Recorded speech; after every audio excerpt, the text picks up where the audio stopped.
Now, a couple days back, I did a review on Black Cat Wolverine Claws. Well, I did that because at the convention I went to about almost now a month back, I managed to pick up the sequel, Black Cat Wolverine Claws 2.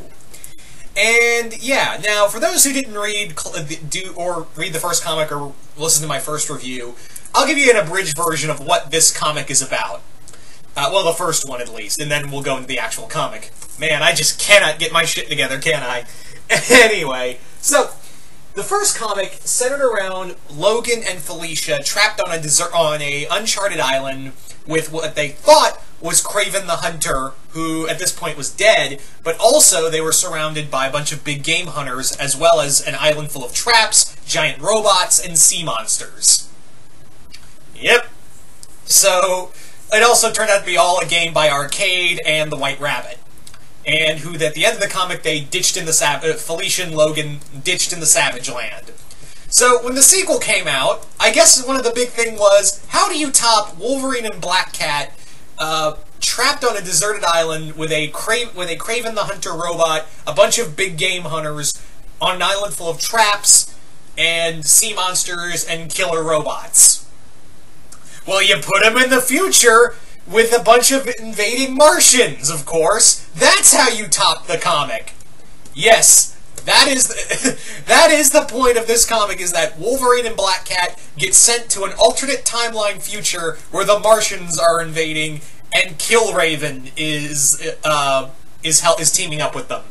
Do you know who Killraven is? Oh, you don't?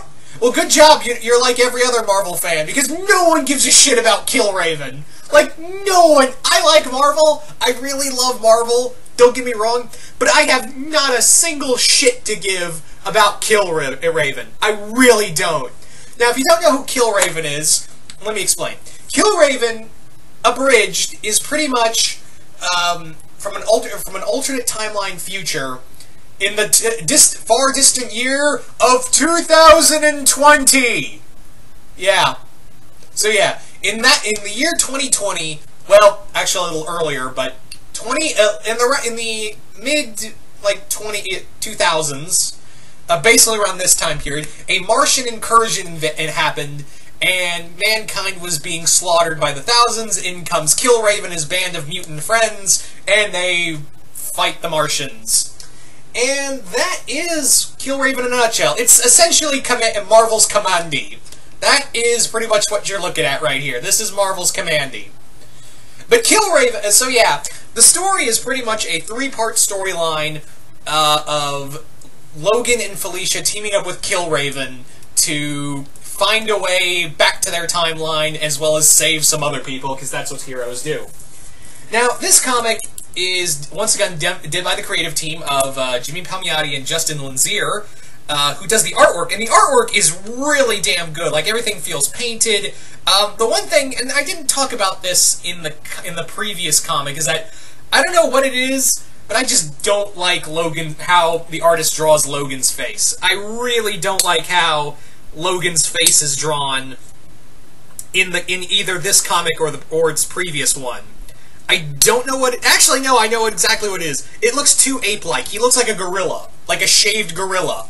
And I know that Wolverine's always been kind of animalistic, but really, it just looks way too primate. And I know he's a mutant, but he's an animal by nature, but he's not... He doesn't look like a shaved gorilla with butter knives coming out of his knuckles. Yeah, the face bothers me. Felicia looks great. Felicia looks great, but they do put her in some less-than-kind poses in the comic several times. Like, I'm like, okay, I get it, Jimmy. You guys really, really like drawing Black Cat in some interesting poses. Okay, I get it. I get it, guys. I get it. And there is a relationship between Logan and Felicia, which I didn't think I needed that up until now, because Wolverine and Black Cat as a couple? Alright. And also, this is kind of also in Marvel Knights, and you know what I've said about Marvel Knights, the Marvel Knights title in the past before, in that it's not canon unless someone loves it. And I guess people didn't like this comic enough to go further with this, because we don't really get a lot of further with Black Cat and Wolverine. And I doubt we'll get any now, because, well, you know, Dan Slott completely ruined Black Cat as a character, you know. Thanks again, Dan. Another shining example that you'd stayed way too goddamn long on that book. Anyway. But yeah, this is, like I said, I guess the one way they can only top themselves was doing a comic that, you know, what else could you do after the first comic? I mean, where could you possibly go? Oh, I know, the future with Martians in it.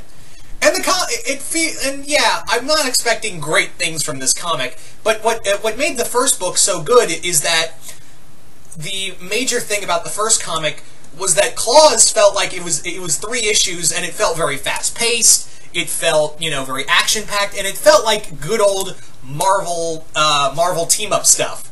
This, however, is way too goddamn wordy. Like, there are entire, like, I had to, like, slog through, like, word bubble after word bubble.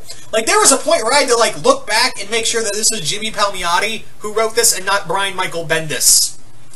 Because this is really freaking wordy, guys, like, way too much for its own good. And keep in mind, this is a 3-part comic, and I got this in a hardcover with the Killraven one-shot that came out by the same artist, and I was like, I don't care enough about Killraven to read that one-shot, so I'm just gonna stick with this. Yeah, so, but yeah, this, like, it doesn't have the same kind of, like, speed and fluidity. Not only that, like, things just happen. Like, there's one moment at in the first issue where White Rabbit and Arcade are running through the Savage Land, and then the next panel, they suddenly find the ship, and they're like, oh, look, it's a ship! And I'm like, alright, that just happened. Okay, and I understand it's 3 issues, but I feel like there was some stuff in the comic itself that could have been cut out so they can actually do some pacing. Like, again, there's some major pacing with this pacing problems with this book.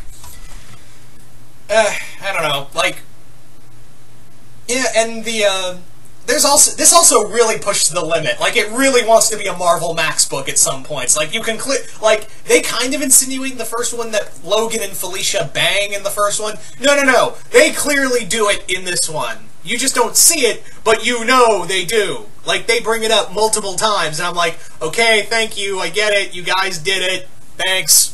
Can we get back to the Martians and shit? Oh, we can't? Thanks. So, yeah. Yeah.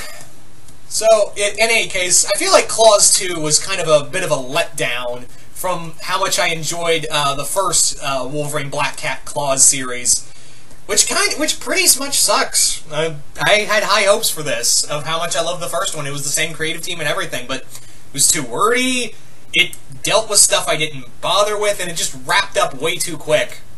So, my advice, just stick with Wolverine Black Cat the first one, and just kind of skip this one.